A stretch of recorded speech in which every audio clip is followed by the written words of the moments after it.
सबको जय मसीह की। मेरे मसीहन ध्यान देना, इस वीडियो को पूरा देखना। ये हमारा बहुत बड़ा शानदार और विषय है, बहुत समझने की कोशिश करना, क्योंकि ये वीडियो आपकी ज़िंदगी को बदल के रख देगा।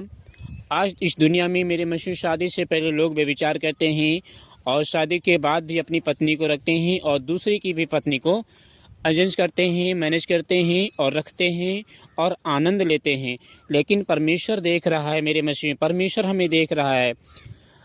आज हम शादी से पहले मसीह में होने के बाद भी एक दूसरे से बात करते हैं। पहले की बात हो गई, अब मसीह में हो गए हैं, ऐसा ना करें मेरे मसीह। परमेश्वर सब देख रहा है।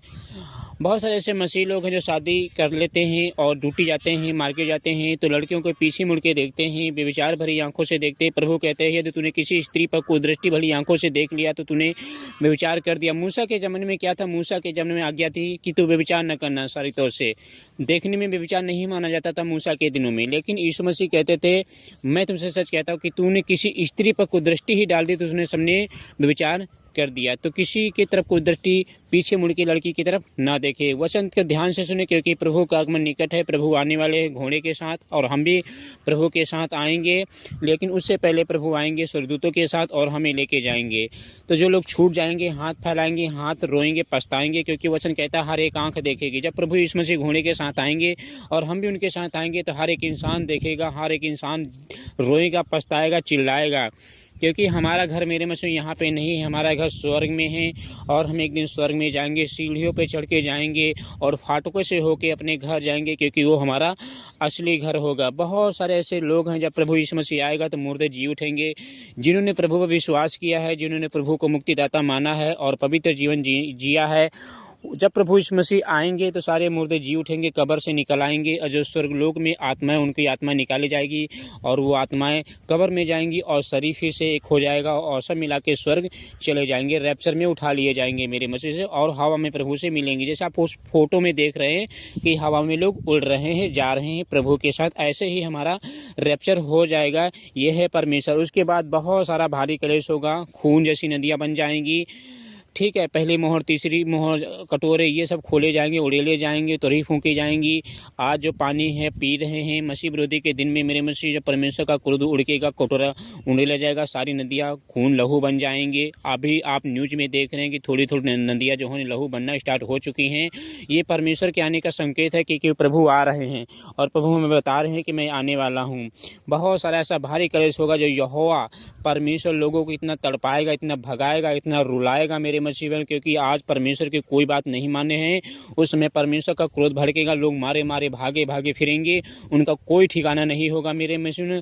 आकाश के तारे हिलाए जाएंगे, शक्तियाँ हिलाई जाएंगी, तारे टूट टूट के पृथ्वी पर गिरेंगे और जितनी आज ऊंची ऊंची बिल्डिंगें हैं सब जल के राख हो जाएंगी, सब टूट जाएंगी, बिखर जाएंगी। लोग पहाड़ों में जाएंगे, छुपेंगे। और मेरे मसीह ध्यान देना, बहुत जल्द हम जीवित होने वाले हैं। जो मसीह पे विश्वास करके मर के हैं वो सब कब्रों से निकलेंगे मेरे मसीह, सब कब्र से निकलेंगे और प्रभु के घर चले जाएंगे। लेकिन उससे पहले आप देख रहे हैं कि इस पृथ्वी पर कितना तांडव मचा हुआ, कितना हाहाकार मचा हुआ है। लोग कितना पाप में गिरे हुए, कितना मूर्ति पूजा करते, कितना तांडव मचा रहे हैं। आज लोग पत्थर की मूर्ति बना रहे हैं, उसको पूज रहे हैं, क्योंकि प्रभु ने कहा तुम कोई पत्थर की मूर्ति ना बनाना, उसके आगे दंडवत न करना।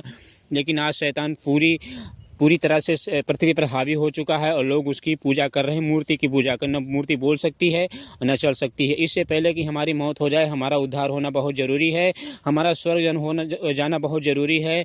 बॉडी से आत्मा निकल जाएगी तो फिर वापस उसमें नहीं आएगी, फिर रोने चिल्लाने से पीटने से काम नहीं चलेगा। फिर मेरी मसीह बहनों, न्याय के दिन हो मेरे में शरीर जिंदा किया जाएगा। इसीलिए ध्यान देना, क्योंकि बहुत जल्द रैप्चर होने वाला है, बहुत जल्द हम उठाए जाने वाले हैं। हवा में बहुत सारे जल्द उठाए जाएंगे, क्योंकि वचन कहता है एक लिया जाएगा दूसरा छोड़ दिया जाएगा।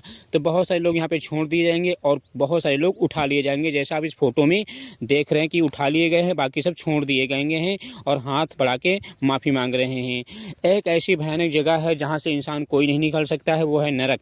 जहाँ पे लोग रोते हैं, जहाँ पे लोग पछताते हैं, जहाँ पे लोग चिल्लाते हैं, वहाँ पे लोग शिक्षक कर रोते हैं, लेकिन इनको कोई इच्छा पूरी नहीं की जाती है, क्योंकि रिवोल्यूशन में लिखा, प्रकाशित वाक्य में लिखा हुआ आग की झील में डाले गए। न्याय करके आग की झील में डाले गए। ये है परमेश्वर का न्याय मेरे मसीह भाई बहनों। जब परमेश्वर ने आदम को बनाया था तो मिट्टी से बनाया था और परमेश्वर ने उसमें अपना आत्मा डाल दिया था और आदम जो मिट्टी का बना था वो जीवित प्राणी बन गया था। जैसे परमेश्वर बना के आदम को ऊपर चले गए थे, फिर यीशु मसीह ने देखा कि सब कुछ अच्छा है, परमेश्वर यहोवा ने देखा सब अच्छा है और खुशहाल से आदम और हव्वा वहाँ पे बगीचे में अदन की वाटिका में रह रहे थे। जब पीछे से शैतान आता है, ठीक है, शैतान सांप के अंदर घुस जाता है, क्योंकि शैतान अगर काम करना चाहता है तो उसको एक शरीर चाहिए। इसलिए शैतान ने सांप के अंदर घुस के और आदम हव्वा को बहलाया, फुसलाया और फल खाने के लिए मजबूर किया।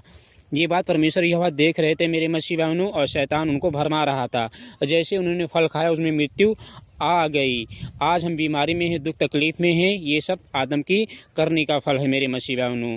आज शैतान पूरी दुनिया पर राज कर रहा है, मसीहियों पर नहीं, क्योंकि शैतान हम सबको आपको मारकर नरक में लेके जाना चाहता है। आप कहाँ जाना चाहते हैं, प्रभु की तरफ या शैतान की तरफ? आपको डिसाइड करना है मेरे मसीह, क्योंकि ये चौड़ा फाटक है और सकरा फाटक है। हमें सकरे फाटक से जाना, चौड़े फाटक से नहीं जाना है, क्योंकि हमें सकरे फाटक से यीशु मसीह के पास जाना है। आपको कौन से फाटक जाना है आप इस फोटो में देख सकते हैं, क्योंकि इस पृथ्वी पर तांडव मचा हुआ है। दुष्ट आत्माएं हाहाकार मचा रही हैं, दुष्ट आत्माएं त्राही त्राही मचा रही हैं, लड़ाई झगड़े करा रही हैं, क्योंकि बहुत ज़्यादा बड़ी सेना स्टार्ट हो चुकी है। शैतान अपनी सेना तैयार कर चुका है और परमेश्वर भी अपनी सेना तैयार कर रहा है। वो हम लोग हैं, परमेश्वर की सेना हम लोग हैं मेरे मसीह भाइयों। शैतान और परमेश्वर के साथ बहुत बड़ा युद्ध होने वाला है। बहुत जल्द तुरही फूंकी जाएगी और पलक मारते हम उठा लिए जाएंगे। एक समय की बात है, एक धनी मनुष्य था और एक गरीब लाजर था। आज मसीह भाई बहनों, आप गरीब जीवन जी लेना, भिखारी जैसा जीवन जी लेना, लेकिन प्रभु को ना छोड़ना। आप इस पृथ्वी पर अच्छा सुख विलास से रहते हो, अच्छी बात है, लेकिन यीशु मसीह को ना छोड़ना। पैसे के लिए, बीमारी के लिए, दुख तकलीफ के लिए यीशु मसीह को ना छोड़ना मेरे मसीह भाइयों। वचन कहता है एक गरीब लाजर था और धनवान था, जो अच्छा अच्छा खाना खाता था, और गरीब लाजर बेचारा उसकी तरफ देख रहा था कि मुझे कब रोटी मिल जाए। वो उसकी तरफ देखता था, धनवान की तरफ, और धनवान जो था बड़े आराम से खा रहा था और अच्छे से रह रहा था। उधर गरीब लाजर बैठा था बेचारा, और उसके घाव के कुत्ते चाट रहे थे, उसके घाव को चाट रहे थे और दर्द सह रहा था, लेकिन तब भी वो हाथ जोड़कर प्रार्थना कर रहा था। लेकिन ऐसा समय आता है कि दोनों मर जाते हैं, और एक स्वर्गलोक जाता है, दूसरा नरकलोक जाता है। नरकलोक में धनवान जो है ना, वो तड़पता है और कहता है दूर से, हे अब्राहम पिता, लाजर को भेज, मेरी जीभ को ठंडी करे, मैं यहाँ पे तड़प रहा हूँ, जल रहा हूँ, प्यासा हूँ, भूखा हूँ, कृपा करके मेरी जीभ को ठंडी करे, लाजर को भेज दीजिए।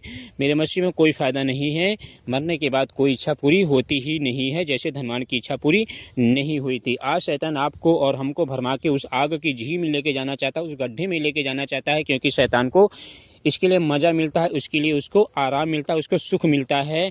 क्योंकि आज शैतान आपके पीछे पड़ा हुआ है, आपको नोचना चाहता है, आपको फाड़ना चाहता है, आप भाग रहे हो, आप उसके साथ से बच नहीं सकते हो। जब तक आप प्रभु के पास नहीं आओगे, जब तक आप प्रभु को नहीं अपनाओगे, शैतान आपके पीछे दौड़ता रहेगा, आपको भगाता रहेगा, आपको परेशान करता रहेगा मेरे मसीह भाइयों।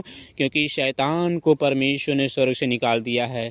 आप इस फोटो में देखते हो कि परमेश्वर ने शैतान को कैसे नीचे फेंक दिया है। वो नीचे इस पृथ्वी पर गिरा हुआ है, इसीलिए वो परमेश्वर का दुश्मन है और वो हमारा भी दुश्मन है, मेरे में सबसे बड़ा दुश्मन है।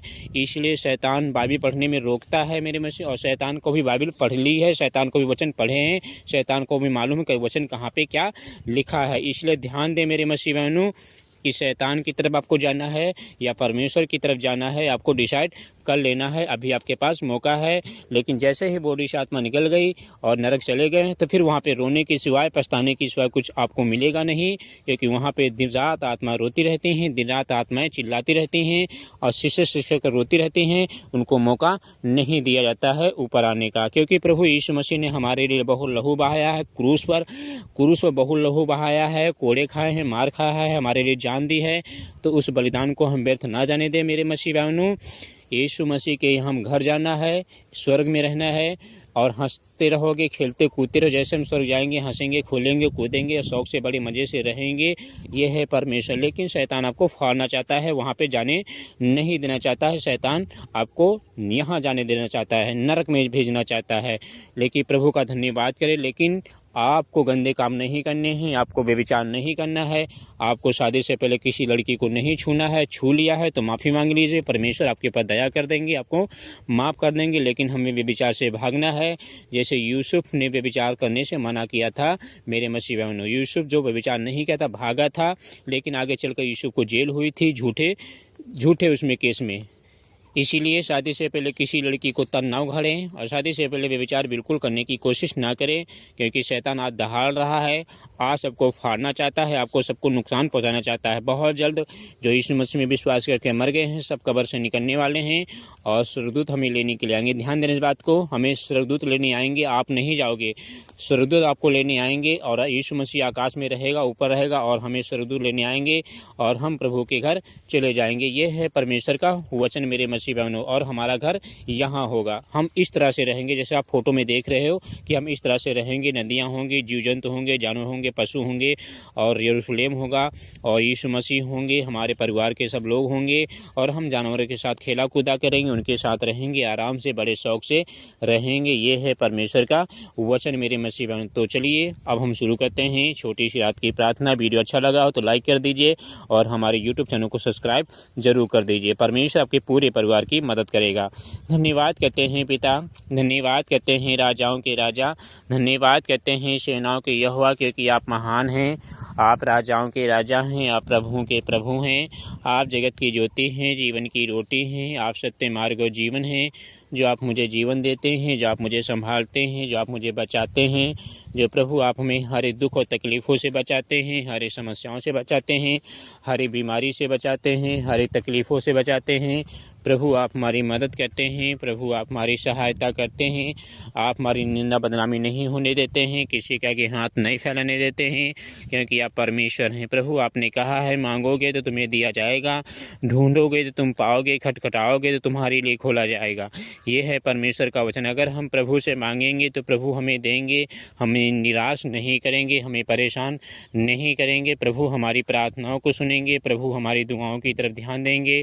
इसलिए प्रभु के सामने दीन बने, प्रभु के सामने नम्र बने और परमेश्वर की सारी आज्ञाओं को माने, क्योंकि प्रभु आ रहा है। पिता आप दया करें, पिता आप अनुग्रह करें, पिता परमेश्वर आप इनकी मदद करें, आप इनकी हेल्प करें, आप इनकी हर ज़रूरतों को पूरी करें, इनके जीवन में चमत्कार लाइए, इनके जीवन में खुशियाँ लाइए, इनके जीवन में आशीष लाइए।